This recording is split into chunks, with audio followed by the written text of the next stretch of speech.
गांव के गरीब किसान रघुवीर की बेटी गौरी बचपन से ही संस्कारों में पली बढ़ी थी। जब उसकी शादी गांव के प्रतिष्ठित जमींदार चरण सिंह के बेटे विक्रम से तय हुई तो लड़के वालों ने साफ कहा, उन्हें दहेज नहीं, बस संस्कारी बहू चाहिए।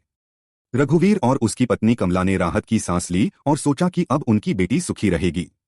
लेकिन शादी के बाद गौरी की सास सुमित्रा और ससुर चरण सिंह हर रोज उसे ताने देते, देखो पड़ोस की बहू कितना कुछ लेकर आई है और तुम खाली हाथ।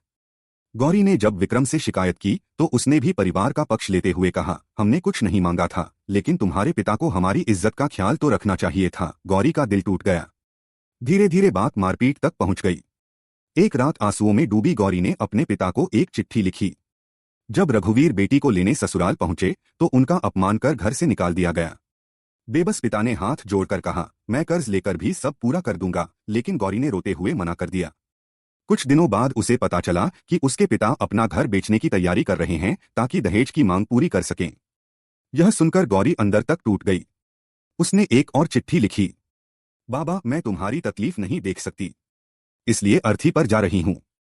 फिर उसने अपनी जान दे दी। गौरी की चिता जल रही थी और उसके पिता बेबस खड़े थे। दहेज की भूख ने एक और बेटी छीन ली। क्या कभी इस दहेज के दानव से कोई बेटी बच पाएगी?